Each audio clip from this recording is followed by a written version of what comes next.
Hello friend, welcome to my channel JD science classes में आप सभी का स्वागत है। जैसा कि आप लोगों को पता ही है कि यूपी पुलिस का एक बहुत ही बड़ी भर्ती आई है, ठीक है। तो आप इसमें जी जान लगा के लग जाइए और इसको आपको एक पद ही लेना है, ठीक है।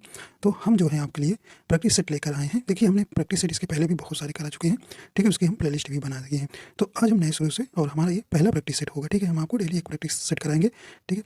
तो हिंदी आपका स्कोरिंग सब्जेक्ट है, आप हिंदी काफ़ी अच्छे से तैयार कर लीजिए, ठीक है। देखिए, अगर आप हमारे चैनल पर नए हैं तो चैनल को सब्सक्राइब कर लीजिएगा और बेल आइकन प्रेस कर दीजिएगा ताकि आपको नोटिफिकेशन मिलता रहेगा, ठीक है। तो आज हमारा जो ये पहले नंबर का प्रैक्टिस सेट होगा, ठीक है। चलिए आइए देखते हैं। पहला प्रश्न है, करें कि दो या दो से अधिक पदों या शब्दों के संक्षेपीकरण से जो शब्द बनता है उसे कहते हैं। तो उसे क्या कहते हैं? यहाँ पे ऑप्शन ए करें कि उपसर्ग कहते हैं, ऑप्शन बी करें समास, ऑप्शन सी करें संधि, ऑप्शन डी करें कि प्रत्यय। तो यहाँ पे राइट आंसर हो जाएगा आपका ऑप्शन नंबर बी राइट हो जाएगा, समास कहते हैं, ठीक है। समास कहते हैं, ठीक है। तो ऑप्शन नंबर बी यहाँ पे सही ऑप्शन हो जाएगा। समास जो है आपके 6 प्रकार के होते हैं, ठीक है। 6 प्रकार के होते हैं, जिसमें पहला है अव्ययीभाव समास, दूसरा तत्पुरुष समास, तीसरा कर्मधारय समास, चौथा द्वंद्व समास, पांचवा बहुब्रीहि समास और छठा क्या है भी द्विगु समास, ठीक। तो इस प्रकार आपके 6 प्रकार के समास हैं, ठीक है। तो ये समास से जो है आपके हर एक समास को बढ़िया से तैयार करना है और इसके एग्जाम्पल, ठीक है। तो आपके एग्जाम्पल ही उदाहरण ही जो है आपसे पूछे जाते हैं, ठीक है। चल आइए देखते हैं। अगला प्रश्न है, अगला प्रश्न कह रहे हैं कि विश्व हिंदी दिवस कब मनाया जाता है। तो यहाँ आपको बताना है कि विश्व हिंदी दिवस कब मनाया जाता है। आपका यहाँ सही ऑप्शन हो जाएगा। देखिए, विश्व हिंदी दिवस में आपसे पूछा है, ठीक है। तो राष्ट्रीय हिंदी दिवस कब मनाया जाता है? ये 14 सितंबर को मनाया जाता है, ठीक है। 14 सितंबर को मनाया जाता है। यहाँ पे लेकिन हमको बताना है विश्व हिंदी दिवस कब मनाया जाता है। राइट आंसर आपका कौन सा हो जाएगा? तो ऑप्शन नंबर पहला ही सही हो जाएगा, ए नंबर सही हो जाएगा। 10 जनवरी को जो है विश्व हिंदी दिवस मनाया जाता है, ठीक है। तो आपका यहाँ सही ऑप्शन हो जाएगा, ऑप्शन नंबर ए सही हो जाएगा, ठीक है।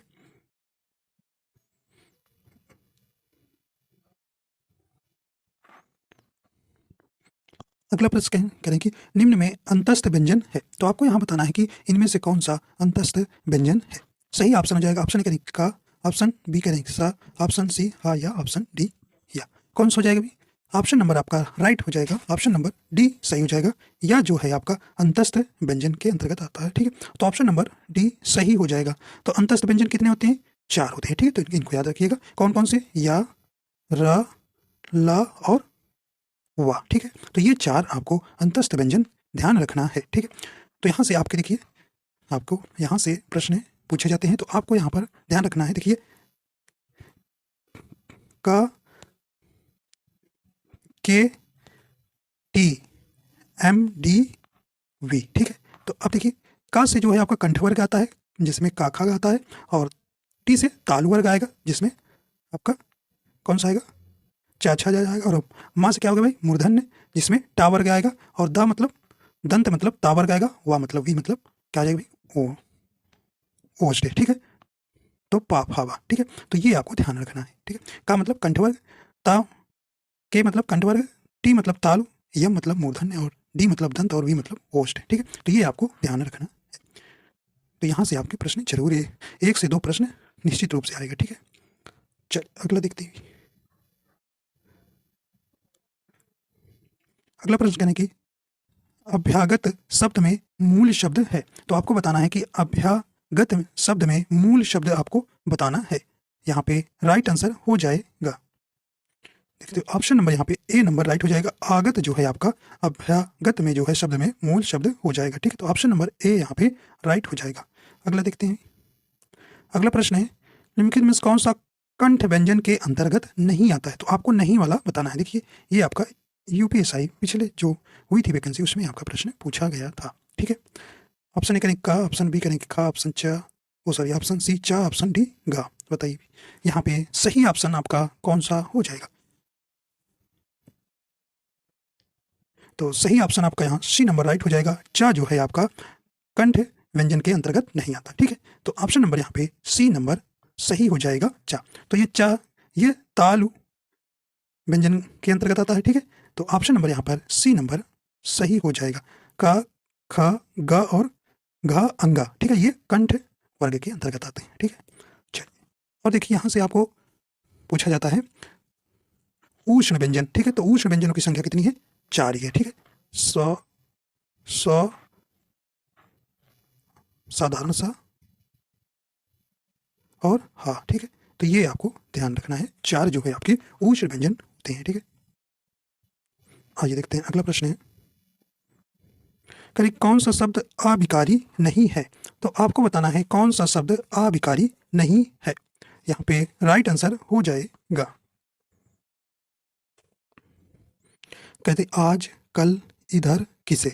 तो यहाँ पे सही ऑप्शन हो जाएगा कौन सा भी, ऑप्शन नंबर डी सही हो जाएगा। किसे जो है आपका अभिकारी शब्द नहीं है। ठीक है, तो आज, कल, इधर जो है आपके अभिकारी शब्द है। ठीक है, तो ऑप्शन नंबर यहाँ पे डी नंबर सही हो जाएगा। देखिए, क्रिया के आधार पर जो है, क्रिया के आधार पर शब्द 2 प्रकार के होते हैं। कितने प्रकार के? 2 प्रकार के। एक विकारी होता है और एक अविकारी होता है। ठीक है, तो ये 2 प्रकार के होते हैं। और देखिए, विकारी, अविकारी में कौन कौन से, अविकारी के कितने भेद हैं? 4 भेद हैं, ये आपसे पूछे जाते हैं। तो पहला है क्रिया विशेषण, संबंध बोधक, समुच्चय बोधक और विषमादि बोधक। ठीक है, कौन कौन से? क्रिया विशेषण, संबंध बोधक, समुच्चय बोधक और विषमादि बोधक जो है 4 जो है अविकारी के भेद है। ठीक, इसी प्रकार विकारी के भी भेद हैं। कौन? संज्ञा, सर्वनाम, विशेषण और क्रिया। ठीक है, 4 इसके भी भेद होते हैं। तो ये आपसे पूछा जाता है इसमें से कौन सा विकारी के भेद हैं। ठीक है, तो ये आपको ध्यान रखना है। क्रिया के आधार पर शब्द अगर पूछे, क्रिया के आधार पर शब्द कितने प्रकार के होते हैं, तो आप बताएंगे 2 प्रकार के। कौन कौन से? विकारी और अविकारी। ठीक है, तो इस प्रकार आपको ध्यान रखना है। ठीक है, चलिए आगे चलते हैं। अगला प्रश्न है, अगला प्रश्न कहने की अनुरूप का विलोम होगा। तो आपको बताना है अनुरूप का विलोम है। तो यहाँ पे राइट आंसर आपका हो जाएगा, सही ऑप्शन हो जाएगा कौन सा? ऑप्शन नंबर बी हो जाएगा। प्रतिरूप जो है अनुरूप का विलोम होता है। ऑप्शन नंबर बी राइट हो जाएगा। आइए देखते हैं अगला प्रश्न है, इनमें से कौन कौन निपात का भेद नहीं है। आपको बताना है कि इसमें से कौन सा निपात का भेद नहीं है। तो नहीं वाला आपको यहाँ बतलाना है। देखिए, निपात क्या आपसे पूछेगा कि निपात क्या होता है। देखिए, निपात जो है ये मूलतः निपात का प्रयोग अव्ययों के लिए होता है। इनका जो है कोई लिंग वचन नहीं होता है। ठीक है, इनका निपात का कोई लिंग वचन नहीं होता है। निपात सहायक शब्द होते हुए भी वाक्य के अंग नहीं होते हैं। ठीक है, और ये जो है आपके 9 प्रकार के निपात होते हैं। ठीक है, 9 प्रकार के होते हैं, जिसमें देखिए सकारात्मक निपात होता है, नकारात्मक, निषेधात्मक, प्रश्नबोधक, विस्मयादिबोधक, बल प्रायदायक, तुलना बोधक, अवधारणा बोधक, आदर बोधक। ठीक है, तो ये जो है 9 प्रकार के आपके निपात होते हैं। तो कह रहे हैं कि इनमें से कौन निपात का भेद नहीं है। ठीक है, तो यहाँ आपको बताना है। राइट आंसर हो जाएगा, देखिए डी नंबर सही हो जाएगा। संख्यावाचक जो है निपात का भेद नहीं है। ठीक, तुलना बोधक है, आदर बोधक है और प्रश्न बोधक है, लेकिन संख्यावाचक जो है ये जो है आपका नहीं होता है निपात के भेद। ठीक है, तो इस प्रकार आपको ध्यान रखना है। डी नंबर राइट हो जाएगा। अगला प्रश्न है, घनश्याम शब्द में कौन सा समास है। तो बताइए, घनश्याम में कौन सा समास है। तो घनश्याम को आप समास विग्रह करेंगे तो घन जैसा श्याम। ठीक है, घन जैसा श्याम। तो यहाँ पे सही ऑप्शन कौन सा हो जाएगा। देखिए, यहाँ पे आपका राइट आंसर हो जाएगा ए नंबर, कर्मधारय समास। ठीक है, कर्मधारय समास हो जाएगा। ऑप्शन नंबर ए सही हो जाएगा। देखिए, कर्मधारय समास क्या होता है, जिसमें जो है पहला पद क्या होता है, विशेषण होता है, और अंतिम पद क्या होता है, संज्ञा होता है। ठीक, वो कर्मधारय समास के अंतर्गत आता है। ठीक, तो इस प्रकार आपको ऑप्शन नंबर यहाँ पे ए नंबर सही हो जाएगा। आइए देखते हैं अगला प्रश्न है, सदा ही बहुवचन में प्रयुक्त होने वाला शब्द है। तो यहाँ आपको बताना है कि कौन सा शब्द है जो हमेशा जो है बहुवचन में प्रयोग होता है। चलिए, सही ऑप्शन आपका यहाँ हो जाएगा। देखिए, करें कि मुनि, प्रत्येक, घर या दर्शन। ऑप्शन नंबर डी राइट हो जाएगा। दर्शन जो है हमेशा सदा ही क्या किस में प्रयोग किया जाता है, बहुवचन में प्रयुक्त होता है। ठीक, तो ऑप्शन नंबर डी, ये जो है कुछ शब्द हैं जो कि काफी इंपॉर्टेंट है, जो आपकी परीक्षा में यही आपसे पूछे जाते हैं। ठीक है, तो बहुवचन में कुछ शब्द हैं जैसे आपको ध्यान रखना है, जैसे प्राण, प्राण, आंसू, ठीक है, ओस, बाल और हस्ताक्षर। ठीक है, हस्ताक्षर। ठीक है, तो ये आपको ध्यान रखना है। तो प्राण, आंसू, होश, बाल, हस्ताक्षर, दर्शन, ये जो है सदा जो है बहुवचन में प्रयोग होने वाले शब्द हैं। ठीक, इनको आप ध्यान रखिए। तो आइए देखते हैं एक वचन में जो हमेशा प्रयोग होते हैं उनको भी ध्यान दीजिए, वो भी आपसे पूछे जाते हैं। ठीक, तो इसका ऑप्शन डी हो जाएगा। आइए देखिए, जो एक वचन में सदैव प्रयोग होते हैं ऐसे शब्द जैसे आपका माल हो गया, जनता, सामान, सामग्री, सोना। ठीक है, ये कुछ शब्द हैं जो आपसे हेर फेर पूछे जाते हैं। ये हमेशा एक वचन में प्रयोग होते हैं। ठीक है, एक वचन में प्रयोग होने वाले शब्द हैं। ठीक है, ध्यान रखिएगा। चलिए आइए देखते हैं, अगला प्रश्न है। कल की हिमालय से गंगा निकलती है, वाक्य में कौन सा कारक है? तो आपको बताना है कौन सा कारक है। चलिए, राइट आंसर हो जाएगा, सही ऑप्शन हो जाएगा, ऑप्शन नंबर डी हो जाएगा, अपादान कारक। तो हिमालय से गंगा निकलती है, तो यहाँ पे अपादान कारक होता है। ठीक है, तो अपादान कारक होता है किसमें होता है? जिसमें किसी से क्या हो, अलगाव हो, तो वहां पर अपादान कारक होता है। जैसे पेड़ से फल गिरा, तो क्या होगा वहां पे? पेड़ से जो है फल का जो है अलग होना क्या दर्शा रहा है? वहां पर अपादान कारक होता है। ठीक है, तो कारक जो है आपके कितने प्रकार के होते हैं? 8 प्रकार के होते हैं। ठीक है, कारक जो है कुल 8 प्रकार के होते हैं। ठीक है, तो कारक जिसमें देखिए इनके चिन्ह आपसे पूछा जाता है। तो कर्ता कारक का चिन्ह क्या होता है? ने होता है। ठीक है, कर्म का को होता है, करण का से के द्वारा होता है। ठीक है, संप्रदान का को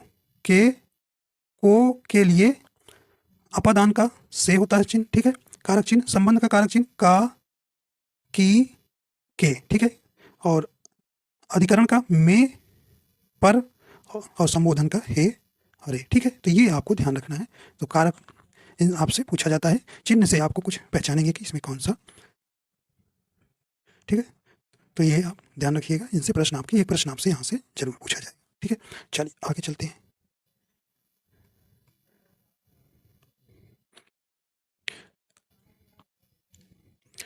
अगला प्रश्न करें, अधोलिखित में से कौन सी बोली उत्तर प्रदेश की नहीं है? आपको बताना है यहाँ की कौन सी बोली जो है उत्तर प्रदेश की नहीं है। तो यहाँ पे देखिए, भोजपुरी उत्तर प्रदेश में बोली जाती है, ब्रज भी मथुरा के क्षेत्र में बोली जाती है। ठीक, अवधि भी उत्तर प्रदेश की में बोली जाती है। लेकिन ऑप्शन नंबर सी हो जाएगा, बघेली जो है या जो है बोली जो है उत्तर प्रदेश की नहीं है। ठीक है, तो ऑप्शन नंबर यहाँ पे सी नंबर सही हो जाएगा।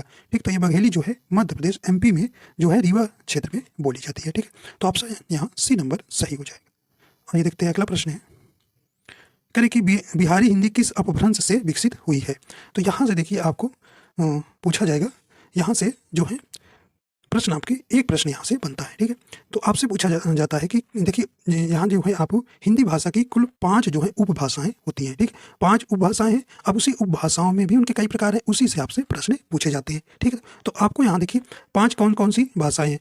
पूर्वी हिंदी है, पश्चिमी हिंदी है, बिहारी हिंदी है, राजस्थानी हिंदी है और पहाड़ी हिंदी है। तो ये 5 जो है हिंदी की क्या हुई, उपभाषाएं हैं। अब इन्हीं उपभाषाओं के भी प्रकार हैं, उन्हीं से आपसे प्रश्न पूछा जाता है। ठीक है, उन्हीं से आपसे प्रश्न पूछा जाता है।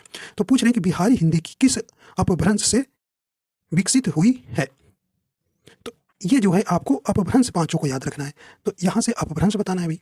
तो 5 देखिए, पूर्वी हिंदी की किस अपभ्रंश से हुआ है? ये अर्ध मागधी अपभ्रंश से, और पश्चिमी हिंदी का सौर श्रेणी से, बिहारी हिंदी का मागधी से, राजस्थानी हिंदी की सौर श्रेणी से और पहाड़ी हिंदी की खस सौर श्रेणी अपभ्रंश से जो है विकसित हुई है। ठीक है, तो आपको बिहारी किससे हुई है? ये भी बिहारी हिंदी जो है आपकी सही ऑप्शन हो जाएगा। तो ऑप्शन नंबर यहाँ डी नंबर राइट हो जाएगा, मागधी। ठीक है, तो बिहारी हिंदी किस अपभ्रंश से विकसित हुई है? ये मागधी से। ठीक है, तो आपको यहाँ पर ध्यान देना है। ठीक है, तो ये आपको ध्यान देने हैं। तो इस प्रकार यहाँ पे राइट आंसर हो जाएगा डी नंबर। ठीक है, ठीक है, तो अर्ध मागधी किससे किस किस कब उत्पन्न हुई है? किससे उत्पन्न हुई है? तो ये आपकी जो है अर्ध मागधी जो है पूर्वी हिंदी का है। ठीक, तो ये आपको ध्यान रखना है। पश्चिमी हिंदी की सौर श्रेणी याद रखना है, बिहारी हिंदी की मागधी, राजस्थानी हिंदी की सौर श्रेणी और पहाड़ी हिंदी की जो है सौर श्रेणी अपभ्रंश, खास सौर श्रेणी अपभ्रंश। ठीक, तो ये आपको याद रखना है। तो देखिए एक एक आपको हम डेली बताएंगे। देखिए बिहारी हिंदी है। ठीक है, तो बिहारी हिंदी के अंतर्गत जो है कितनी भाषाएं आती हैं? तो बिहारी हिंदी के अंतर्गत 3 आती है। ठीक है, 3 है, ध्यान रखिएगा। कौन कौन सी? भोजपुरी, मगही और मैथिली। ठीक है, कौन कौन? भोजपुरी, मगही, मैथिली। ठीक, ऐसे ही आपको 5 को हम धीरे धीरे कराएंगे। ठीक, नहीं तो एक ही वीडियो में बहुत लंबा हो जाएगा। तो यहाँ पे डी नंबर राइट हो जाएगा। आइए देखते हैं, अगला है, करें कि उसने कहानी पढ़ी होगी, इस वाक्य में प्रयुक्त काल को पहचाने। ठीक है, तो बताइए, राइट आंसर हो जाएगा। यानी कि संभाव्य भविष्य, संदिग्ध वर्तमान, सामान्य भविष्य या संदिग्ध भूतकाल। तो राइट आंसर हो जाएगा। तो ऑप्शन नंबर यहाँ पे डी नंबर सही हो जाएगा, संदिग्ध भूतकाल। ठीक, उसने कहानी पढ़ी होगी, मतलब क्या यहाँ पे दिखा रहा है, यहाँ संदिग्ध भूतकाल हो जाएगा। ठीक है, ऑप्शन नंबर यहाँ पे डी नंबर सही हो जाएगा। ठीक है, तो काल जो है आप जानते हैं 3 प्रकार के होते हैं जो समय को बतलाता है। ठीक है, तो यहाँ पे भूतकाल के भी 6 भेद होते हैं और भविष्य काल के 3 भेद होते हैं और वर्तमान काल के 6 भेद होते हैं। ठीक है, तो ये आपको ध्यान रखना है। आइए देखते हैं अगला प्रश्न है। अगला प्रश्न है, कह रहे कि रिक्शा किस भाषा के शब्द है। तो आपको यहाँ पर जो कुछ भाषाओं के शब्द भी आपसे पूछे जाते हैं। ठीक, तो यहाँ पे इसको भी आपको तैयार करना। राइट आंसर हो जाएगा, कह रहे पुर्तगाली, फ्रेंच, जापानी या अंग्रेजी।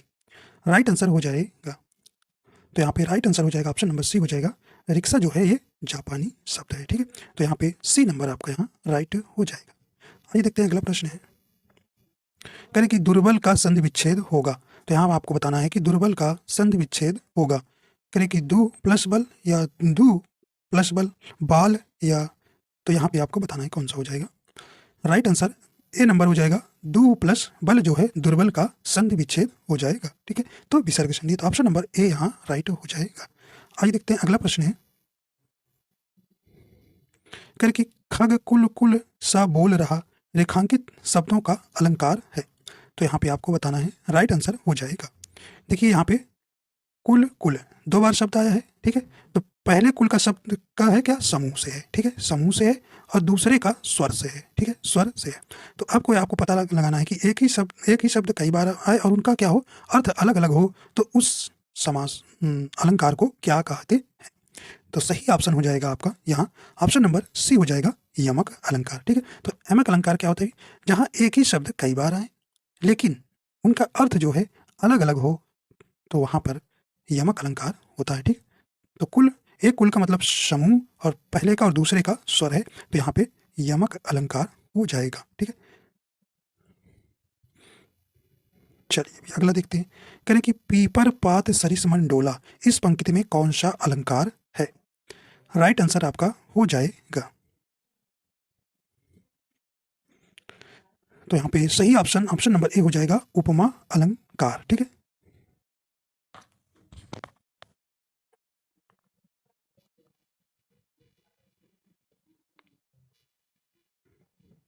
अगला है, कह सखी वे मुझसे कहकर जाते। तो यहाँ पे आपको बताना है, इसमें पंक्ति में रस बताना है, तो यहाँ पे सही ऑप्शन हो जाएगा। तो सखी वे मुझसे कहकर जाते, पंक्ति में रस, कौन सा रस है। राइट आंसर हो जाएगा, तो ऑप्शन नंबर यहाँ पे बी नंबर सही हो जाएगा, वियोग श्रृंगार रस। ठीक है, तो ऑप्शन नंबर यहाँ पे सही हो जाएगा, बी नंबर सही हो जाएगा। देखिए श्रृंगार ऐसे लिखा है। ठीक है, ऐसे आपको शुद्ध करने का भी आता है, तो ये ध्यान रखिएगा, ये वाला सही नहीं है। ठीक है, लिखा, तो ये आपको ध्यान रखना है। तो इस प्रकार आपका सही ऑप्शन कौन सा हो जाएगा, बी नंबर सही हो जाएगा। देखिए रस जो है आपको 9 प्रकार के हैं। ठीक है, और अस्थाई भाव भी आपके कितने हैं, 9 ही है। ठीक है, तो ये आपको ध्यान रखना है, आपको अस्थाई भाव पूछता है। तो रस, तो श्रृंगार रस के रतीश अस्थाई भाव होता है, करुण रस का शोक अस्थाई भाव होता है, वीर रस का उत्साह, हास रस का हास होता है, रौद्र रस का स्थायी भाव क्रोध होता है, बीभत्स रस का स्थायी भाव घृणा या जुगुप्सा भी कहते हैं उसे, और भयानक रस का भय होता है स्थायी भाव, अद्भुत का विस्मय होता है। ठीक है, शांत रस का निर्वेद स्थायी भाव होता है। ठीक, तो ये आपको स्थायी भाव 9 के 9 एकदम आपको रटे रहना है। ठीक है, ताकि आपको यहाँ से प्रश्न आए तो छूटे ना। ठीक है, तो देखिए आसान प्रश्न ना गलत हो, कठिन प्रश्न गलत हो जाए ठीक है, लेकिन आसान प्रश्न गलत होने से आप बहुत नीचे चले जाएंगे। ठीक है, अगला प्रश्न है, रसराज किस रस को कहा जाता है।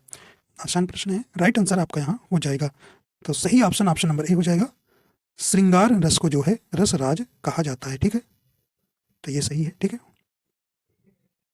आइए देखते हैं अगला प्रश्न है। अगला प्रश्न कहने की, वाम अंग शिव शोभित शिवा उदार, शरद सुवारिद में जनु 3 तड़ित बिहार में कौन सा छंद है। तो अब आपको छंद है कैसे पता करना है, आपको मात्रा जो है क्या करके भी मात्रा गिनकर, देखिए वा में बड़ा मात्रा है तो 2 मात्रा आएगी, माँ में 1 मात्रा हो जाएगा, अंग में देखिए अंक बिंदी के लिए 2 आता है। ठीक है, और गा में 1 मात्रा है, सा में छोटी की मात्रा है तो 1 आएगा, वा में 1 आएगा, सा में ओ का मात्रा 2 आएगा, और भा में छोटी की मात्रा 1 आएगा, ता में 1 मात्रा। ठीक, और देखिए शिवा में आपका 1 1 वा बड़ा है, दो मात्रा आएगा। उदार में देखिए भाई, छोटा ऊ में एक मात्रा, दा में बड़ा मात्रा दो मात्रा और रा में एक मात्रा, ठीक। तो इसको पहले इतना गिन लीजिए तो पता चल जाएगा कि इसमें कौन सा क्या है भाई, कौन सा छंद है। देखिए तो देखिए, तीन तीन तीन छः, दो आठ, ठीक है, और आठ दो 10, ठीक है। तो यहाँ पे आपकी कौन सा हो जाएगी, सुयुक्त होगा सुशोभित, ठीक है, यहाँ तक, ठीक है, यहाँ तक, ठीक। तो इसमें देखिए आपके कितने कुल कितने हुए, 12 और 7 7 आ रहे हैं, 12 और 7 7 मात्राएं आ रही हैं। तो 12 और 7 7 मात्राएं किस में आती हैं भाई, तो ये आपके बरवे में आती है, ठीक। तो ऑप्शन नंबर डी वाला आपका यहाँ सही हो जाएगा, ठीक। तो ऐसे आपको मात्राएं गिनना, जहाँ बड़ी की मात्रा रहेगी वहाँ दो मात्रा लेना, बड़ा ऊ का मात्रा, बड़ा आ का मात्रा और बड़ी ई की मात्रा में दो मात्राएं गिनना है, ठीक है। और अंक बिंदी के लिए दो मात्राएं होती हैं, ठीक। तो ये आप, और एक छोटा आ के लिए एक मात्रा होती है, इसी प्रकार आपको गिन लेना है तो आपको पता चले। लेकिन ध्यान रखना है कि आपको सभी की परिभाषाएं याद रखना है, कितनी कितनी मात्राएं होती हैं, ठीक है। तो ये आपको यहाँ ध्यान रखना है, ठीक। तो बरवे में जो है 12 7 12 12 और 7 7 मात्राएं होती हैं, तो उन्हीं को बरवे बोलते हैं, ठीक है। तो बरवे याद रखना, 12 ध्यान रखें, ठीक। और देखिए दोहा में जो है इसके विषम मात्रा, अभी इसको हटाते हैं। देखिए दोहे में जो है आपके कितना 13 मात्रा, 13 11 होती है, लेकिन आपको विषम, ठीक। तो विषम चरण में 4 चरण होते हैं, विषम चरण में 13 13 और सम चरण में 11 11 मात्राएं होती हैं। उसी को हम क्या कहते हैं, दोहा कहते हैं, ठीक है, दोहा कहते हैं। और सोनाठा जो है इसका दोहा का उल्टा होता है, ठीक है। चौपाई में 4 चरण होते हैं, 16 16 मात्राएं होती हैं, ठीक है, ये याद रखना है, ठीक है। तो इस प्रकार आपको ध्यान रखना है। तो यहाँ पे डी नंबर आपका सही ऑप्शन हो जाएगा, इसमें आपके बरवे छंद है, ठीक है, ठीक। तो इस प्रकार आपको ध्यान रखना है, ठीक है। तो बरवे जो है आपका अर्ध सममात्रिक छंद है। तो ये भी पूछा जाता है कि इसमें से कौन सममात्रिक छंद है, कौन अर्धमात्रिक छंद है और कौन विषम मात्रिक छंद है। तो ये भी आपको ध्यान देना है, ठीक है। चलिए आइए देखते हैं, अगला प्रश्न है, कह रहे हैं कि निम्न में कौन सममात्रिक छंद नहीं है। देखिए आ गया, तो नहीं है कौन सा आपको से पूछना।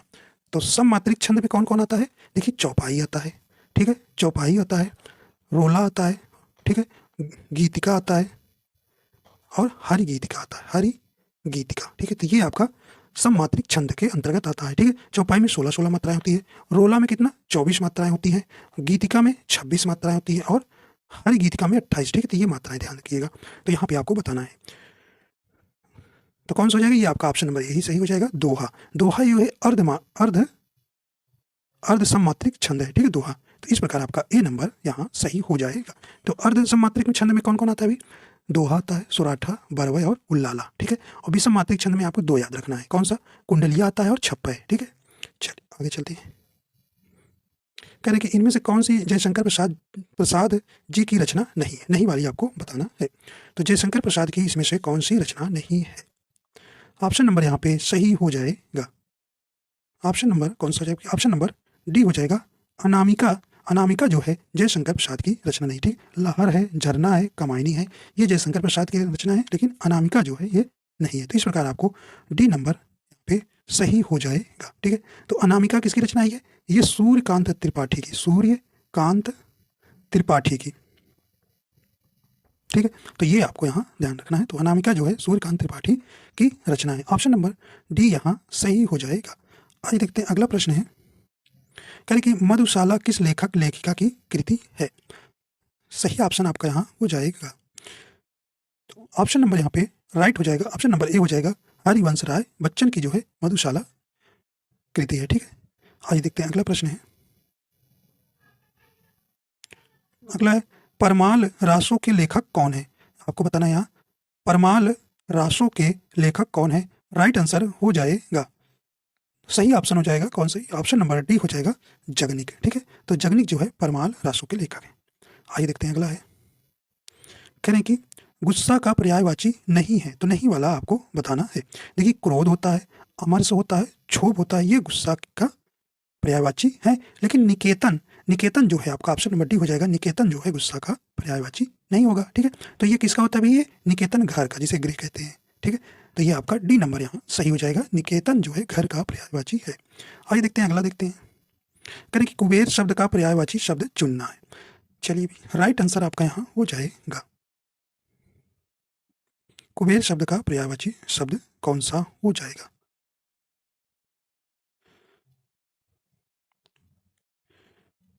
ऑप्शन नंबर सी सही हो जाएगा, अलंकेश जो है आपका, ये जो है कुबेर शब्द का पर्यायवाची है, जिसे यक्षराज कहते हैं, ठीक है, यक्षराज कहते हैं। तो ऑप्शन नंबर यहाँ पे सी नंबर सही हो जाएगा, ठीक है। आइए देखते हैं अगला प्रश्न है। अगला प्रश्न है, जो इंद्रियों की पहुंच से परे हो के लिए उचित शब्द क्या है? यहाँ पे राइट आंसर हो जाएगा, सही ऑप्शन कौन सा जाएगा? ऑप्शन नंबर यहाँ बी नंबर राइट हो जाएगा, इंद्रिया जीत जो हो जाएगा। ऑप्शन नंबर यहाँ पे बी नंबर सही हो जाएगा। आइए देखते हैं अगला प्रश्न है। करें कि कुछ खास शर्तों पर किसी कार्य को करने का समझौता के लिए एक शब्द क्या होगा? यहाँ पे आपका सही ऑप्शन कौन सा हो जाएगा? तो ऑप्शन नंबर यहाँ ए नंबर राइट हो जाएगा, संविदा होता है, ठीक। तो संविदा पे आपको जैसे कहते हैं कुछ समय के लिए रख लिया जाता है, ठीक है, तो संविदा कहलाते हैं कुछ शर्तों पर, ठीक है। तो ऑप्शन नंबर ए यहाँ सही हो जाएगा। अगला है, करें कि अंगारे पर पैर रखना मुहावरे का सही अर्थ क्या है? यहाँ पे आपका सही ऑप्शन हो जाएगा, ऑप्शन नंबर बी हो जाएगा, जोखिम मोल लेना, ठीक है। करें कि निम्नलिखित शब्दों में से गुणवाचक विशेषण को पहचानिए। यहाँ पे सही ऑप्शन हो जाएगा, तो यहाँ पे सही ऑप्शन हो जाएगा, ऑप्शन नंबर ए हो जाएगा, पुराना, ठीक है। पुराना जो है ये गुणवाचक विशेषण है, तो ऑप्शन नंबर यहाँ पे सही हो जाएगा, ए नंबर, ठीक। तो विशेषण आप कितने प्रकार के होते हैं? 4 प्रकार के होते हैं, ठीक है। कौन कौन से भी? गुणवाचक विशेषण, संख्यावाचक विशेषण, परिमाणवाचक और सार्वनामिक विशेषण, ठीक है। तो 4 प्रकार के विशेषण याद रखिएगा। आइए देखते हैं अगला प्रश्न है, निम्न में कौन सा शब्द अनेकार्थक नहीं है? तो यहाँ पे आपको बताना है अनेकार्थक शब्द कौन सा नहीं है। देखिए, गोंद भी आपका अनेकार्थक है, मूक भी और वन भी, ठीक है। तो यहाँ देखिए सी नंबर राइट हो जाएगा, साहस जो है ये अनेकार्थक शब्द नहीं है। अगला है, कहें कि लोगों ने शेर को भगाया में कौन सा कारक है? तो आपको अभी बताया था कारक आपके 8 है, ठीक है। सही ऑप्शन हो जाएगा करण, कर्म, कर्ता, संबंध। तो देखिए ने आया तो ऐसे मत कर दीजिए कि कर्ता लगा दे, ठीक, गलत हो जाएगा। तो यहाँ पे सही ऑप्शन हो जाएगा बी नंबर, यहाँ पर कर्म कारक होगा, ठीक है। देखिए जैसे जहाँ पढ़ाया, भगाया ऐसा कुछ शब्द आए तो आपको ध्यान रखना है कि वहाँ कर्म कारक होगा, ना कि कर्ता, ठीक। चिन्ह लगा के आप देख कर कर्ता ने आ गया चिन्ह, गलत, कर्ता कहिए तो चिन्ह कर्ता लगा देंगे तो गलत हो जाएगा, ठीक है। चल आगे देखते हैं।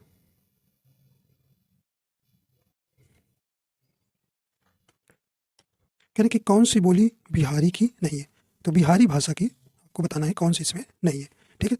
तो आपकी जो है 5 जो है उपभाषाएं हैं, ध्यान रखिएगा, ठीक है। तो इनसे आपसे प्रश्न एक जरूर पूछा जाता है। तो कह रहे कौन सी बोली जो है बिहारी की नहीं है? तो ये आपकी बोलियां जो है सिलेबस में भी रखी गई हैं, ठीक है। देखिए देखिए अभी होता है मैथिली है, भोजपुरी है और मगही है, ये जो है बिहारी के अंतर्गत आती है। आपके यहाँ ए नंबर सही हो जाएगा, नहीं वाला पूछा है तो ये जयपुरी, ठीक है। तो जयपुरी ये राजस्थानी भाषा के अंतर्गत आता है, तो यहाँ पे ए नंबर जो है आपका यहाँ सही हो जाएगा, ठीक है। तो भोजपुरी, मगही, मैथिली, ठीक है। तो ये जो है बिहारी के अंतर्गत आती है, ठीक है। तो आपको यहाँ ध्यान रखना है, ठीक। तो बिहारी की जो है किस अपभ्रंश से उत्पत्ति हुई थी? ये मागधी, ठीक है। तो यहाँ पे आपको ध्यान रखना है मागधी, ठीक। तो ये आपकी ध्यान रखना है, ठीक। तो इस प्रकार आपके यहाँ ये तीनों जरूर याद रखिएगा, क्योंकि एग्जाम पे इससे आपसे भेद पूछा जाता है। अगला है, करें कि दुकाल में कौन सा उपसर्ग है? आपको यहाँ उपसर्ग बताना है दुकाल में, राइट आंसर हो जाएगा। तो दुकाल में कौन सा उपसर्ग है? तो यहाँ पे आपका ऑप्शन नंबर ए हो जाएगा, इसमें हिंदी उपसर्ग है, ठीक है। तो इस प्रकार आपका ए नंबर यहाँ सही हो जाएगा। तो दु प्लस काल, ठीक है, ठीक है। तो इस प्रकार आपको यहाँ ए नंबर सही हो जाएगा। आइए देखते हैं अगला है, करेक्ट निम्न में सर्वनाम शब्द है, तो आपको यहाँ बताना है इनमें से कौन सा सर्वनाम शब्द होगा। करें कुछ, पढ़ना, भजन या दान। तो आपका यहाँ सही ऑप्शन हो जाएगा,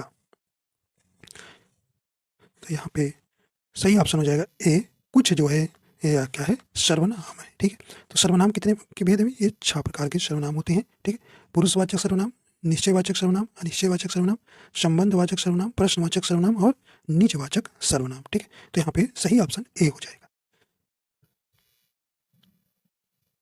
कहने कि राज्यपाल शब्द में कौन सी संज्ञा है? आपको बताना है कि राज्यपाल शब्द में कौन सी संज्ञा है। तो संज्ञा आप जानते हैं कितनी प्रकार की होती है, 5 प्रकार की होती है, ठीक है।